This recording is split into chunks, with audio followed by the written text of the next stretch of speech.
जय हिंद साथियों, आप सभी को मेरा प्यार भरा नमस्कार। मैं मुकेश यादव, मैथ टारगेट से। और आज हम लोग पढ़ेंगे कक्षा 9th की मैथ एक्सरसाइज 7.4 स्टार्ट कर रहे हैं और क्वेश्चन नंबर है फर्स्ट। यदि हम बात करें तो पिछली क्लास तक जो है वो हमने एक्सरसाइज 7.3 को समाप्त कर लिया था और आज हम लोग समझने का प्रयास करते हैं एक्सरसाइज 7.4। एक बार 7.4 के स्टेटमेंट को हम रीड करते हैं और देखते हैं कि 7.4 में क्या कहा गया है और क्या पूछा जा रहा है। तो सबसे पहले बात करें तो करा कि दर्शाइए। हमने आपको एक बार नहीं कई बार बताया कि दर्शाइए, दिखाइए, सिद्ध कीजिए, सत्यापित कीजिए, सारी बातों का मतलब होता है सिद्ध करना। तो कह रहा दर्शाइए कि समकोण त्रिभुज में कर्ण सबसे लंबी भुजा होती है। कह रहा है कि सिद्ध करके ये दिखाइए कि अगर कोई समकोण त्रिभुज है उसमें जो कर्ण होगा वो सबसे क्या होगा, लंबी भुजा। तो ये बच्चे, अब अगर हम बात करें समकोण त्रिभुज की तो हम ये पढ़ चुके हैं कि हम समकोण त्रिभुज कहते किसे, ऐसा त्रिभुज जिसका एक कोण कितने अंश का हो, 90 अंश का हो, उसे क्या कहते हैं, समकोण त्रिभुज। तो हमने क्या काम किया, कोई सा भी एक समकोण त्रिभुज बना दिया, चाहे ऐसे बना दो, बात है, चाहे इस तरीके से बना दो समकोण त्रिभुज और चाहे ऐसे बना दो, ये दोनों ही समकोण त्रिभुज है। ठीक, तो हमने क्या काम किया, कोई सा भी एक रूप का हमने समकोण, ये बच्चे समझिएगा। करा कि दर्शाइए कि एक समकोण त्रिभुज।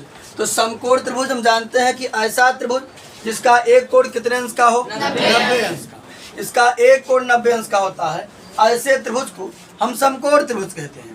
तो चाहे आप इस तरीके से बनाओ तब पर भी समकोण त्रिभुज है, ऐसे बनाओ तब पर भी समकोण त्रिभुज है। तो घबराने की बात नहीं है कि ऐसा बनाए या ऐसा बनाए। तो ये हो गया समकोण त्रिभुज। समकोण त्रिभुज वो जिसमें एक कोण 90 अंश। तो करा सिद्ध करके दिखाइए कि जो समकोण त्रिभुज है उसमें जो कर्ण होती है वो कर्ण सबसे लंबी भुजा है। तो हम ये जानते हैं कि 90 अंश के सामने की भुजा जो होती है वो क्या होती है, कर्ण होती है। 90 अंश के सामने की भुजा को हम कर्ण कहते हैं। ठीक, तो अब यहाँ समझिए बच्चे, ध्यान दें।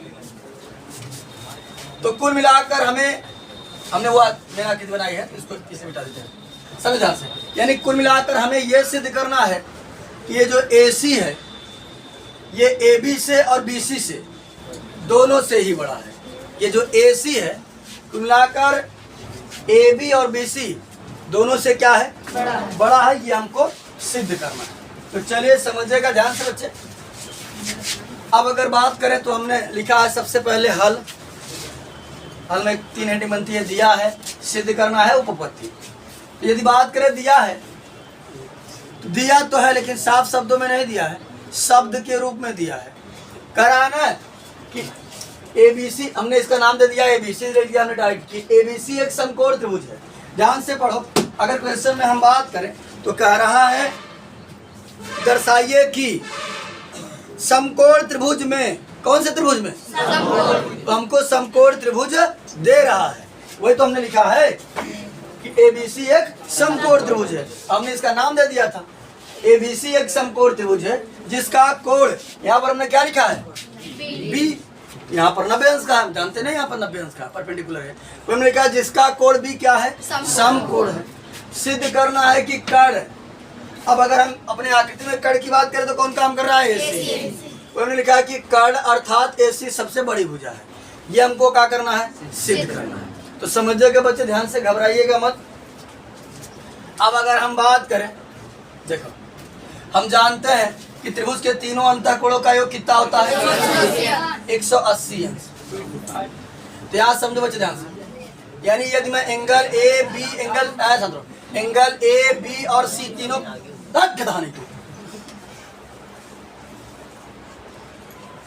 हम बताने जा रहे थे ABC, पता नहीं बीच में क्या बात बोल रहा है।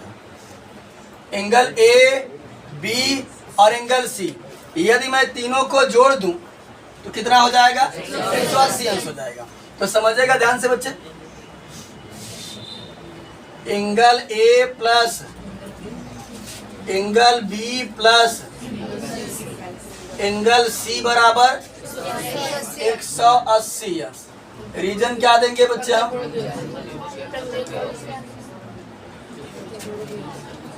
त्रिभुज के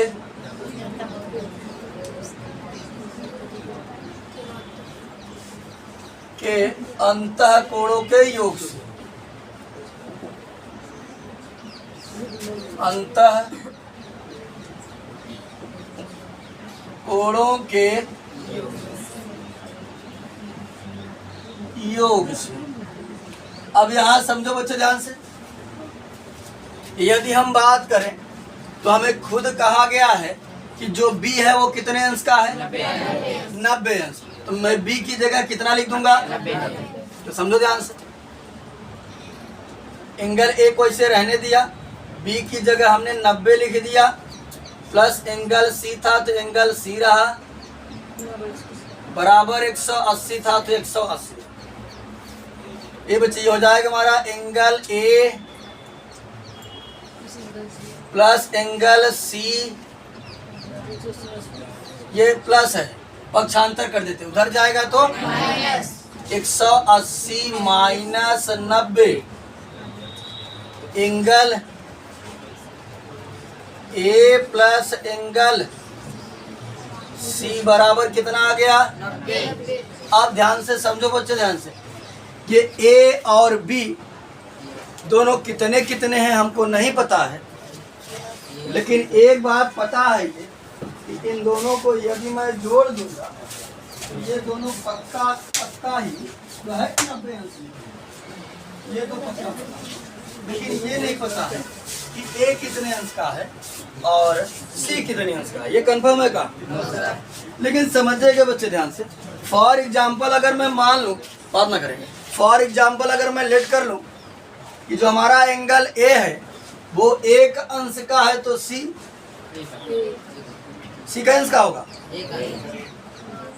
अरे ले जाकर देखो, ए की जगह 1 रखोगे, एंगल सी बराबर 90 उधर जाएगा तो एंगल सी बराबर कितने अंश का हो जाएगा? एंगल सी बराबर हो गया 89 अंश। घटाना आता नहीं आता? तब घटा नहीं पा रहे थे। अगर हम एंगल सी को मान लिए कि 2 अंश का है तो ए कितने अंश का होगा? 88 अंश का होगा। तो एक बात तो समझ में ये आ रही है कि चाहे हमारा एंगल ए को अगर हमने ए को मान ले, सी को मान ले, फॉर एग्जांपल, चाहे हम ए को एक ही अंश मान रहे हैं, एकदम मिनिमम वैल्यू, हमने जब ए को लेट किया, एंगल ए बराबर हमने लेट किया 1, ऐसा मान रहे हैं, कितने अंश का हमें नहीं पता है, समझाने के लिए अगर 1 डिग्री हमने सपोज किया, एंगल सी जो बन रहा है वो कितना बन रहा है? 89। तो बताओ ये दोनों जो हैं ये 90 से कम है कि 90 से ज्यादा है? 90 से कम है। ये न्यून कोण है कि अधिक कोण है? न्यून कोण है, काहे कि 90 से क्या है? कम है। तो हमने ये पढ़ा हुआ है कि अगर कोण बढ़ा तो भुजा बढ़ी, या भुजा बढ़ी तो कोण बढ़ा। तो बताओ अगर ए बी सी में हम बात करें तो सबसे बड़ा कोण कौन है?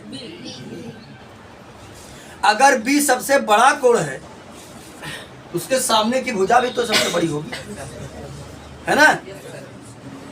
देखो ये हमको ए और सी का मान हमको नहीं पता है कि कितना है, लेकिन समझो ध्यान से, बी अकेले 90 पा रहा है, ये दोनों मिलाकर 90 पा रहे हैं, तो क्या इस बी से ज्यादा पा पाएंगे कभी? ये कभी नहीं पा सकती है।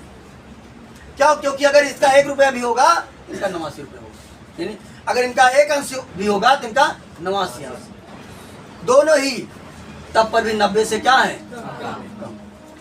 बस समझ नहीं? तो हमने देखा कि ए और सी दोनों जो हैं वो क्या है? न्यून कोण है ना? एंगल ए और एंगल सी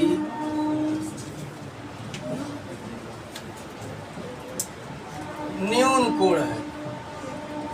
जब न्यून कोण है तो यह पता हो गया कि 90 से तो कम होगा, काहे कि 90 तो सम कोण होता है, 90 से कम को ही तो हम न्यून कोण कहते हैं, कि 90 से ज्यादा को कहते हैं? 90 से जब कम रहता है उसी को ना न्यून कोण कहते हैं, 90 से ज्यादा को क्या कहते हैं? अधिक कोण कहते हैं। और 90 अंश को समकोण कहते हैं। तो जो कोण के बारे में नहीं पढ़े हैं वो एक्सरसाइज 6.1 का इंट्रोडक्शन अच्छे से देख लीजिएगा। पूरा हमने कोण के बारे में बहुत अच्छे तरीके से पढ़ाया है। ठीक, क्या समझे? इसका मतलब है कि एंगल बी जो है वो एंगल ए से क्या है? बड़ा है। और एंगल ए जो है, सॉरी, एंगल बी जो है एंगल सी से भी बड़ा है ना? जिसकी तरफ मुंह खुला रहता है वो बड़ा होता है। देखो बी की तरफ मुंह खुला है, ठीक, यहाँ पे बी की तरफ मुंह खुला है। ये देखो एंगल और ये ग्रेटर देन लेस देन में कंफ्यूज मत होना, ये इस तरीके से होता है। और एंगल की बात करें तो एल के जैसा होता है, ऐसे, जिसमें ये वाला बड़ा और ये वाला छोटा होता है। ठीक, इन दोनों साइड में कंफ्यूज मत होना। तो ये बच्चे समझो ध्यान से, हमने ये देखा कि हमारा जो कोण बी है वो ए से भी बड़ा है और कोण सी से भी बड़ा है। तो देखो ध्यान से, बी के सामने अगर बात करें हम तो क्या है? ए सी। तो ए सी हमारा जो है ग्रेटर देन, ए के सामने कौन है? B C. और फिर से यदि बात करें तो बी के सामने कौन है? ए सी। फिर ग्रेटर देन सी के सामने कौन है? ए। यहाँ देखो बच्चे कि जो ए सी है बी सी से भी बड़ा है, जो ए सी है ए बी से भी बड़ा है। अर्थात एशिया जो है वो इससे भी बड़ा है और इससे भी बड़ा है। ये तुमको सिद्ध करना था। अतः समकोण त्रिभुज में, समकोण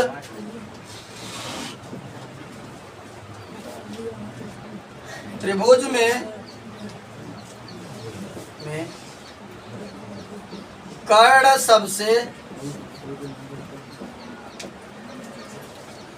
सबसे बड़ी भुजा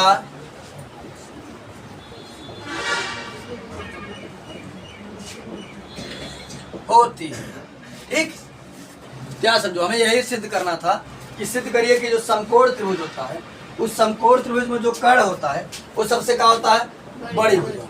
तो हमने देखा, कुछ नहीं किया, बस का काम किया कि तीनों कोणों को दिखा दिया 180, और बी को हम जान रहे थे 90 होता है। हमने ये देखा कि ए और सी दोनों को मिलाकर 90 हो रहा है, जबकि बी अकेला ही 90 है।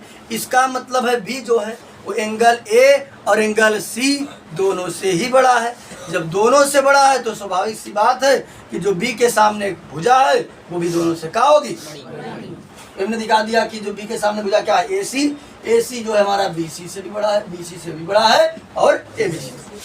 तो कुछ है नहीं, बस ये तो दिया ही था एक लाइन हमने यहाँ लिख करके, बाकी ये हिंदी ही लिखा गया है सिस्टमैटिक ढंग से। ठीक, अगला क्वेश्चन बता दें कहाँ की करना था?